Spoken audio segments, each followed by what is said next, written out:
নমস্কার, আমি ত্রিশিকা চলে এসেছি তোমাদের জন্য একটা নতুন ভিডিও নিয়ে। আজকের আমার ভিডিও টপিকটা তোমরা থাম্বনেল দেখে হয়তো বুঝেই গেছো। আমি প্রথমবার তোমাদেরকে শেখাবো 4K পিকচার এডিটিং কি করে করে। ফার্স্টে আমরা চলে যাব ফোনের হোম স্ক্রিনে, তারপর এখান থেকে আমরা চলে যাব ইনশটে। ইনশট কম বেশি সবার ফোনেই থাকে। ইনশটে যাওয়ার পর এখান থেকে আমরা গ্যালারি থেকে যে কোনো একটা পিকচার সিলেক্ট করে নেব। দেখো, তো এখান থেকে আমি এই পিকচারটা সিলেক্ট করলাম। তো দেখো, এবার আমি অ্যাডজাস্ট থেকে এখানে আমি আমার পিকচারটা রেগুলেশন বাড়িয়ে কমিয়ে নিচ্ছি।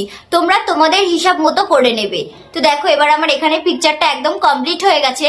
তো আমি এবার ইনশটে গিয়ে এটাকে ডান করে নেব। এবার তোমাদেরকে বলবো তোমার এই পিকচারটা কি করে 4K তে তুমি কনভার্ট করতে পারবে।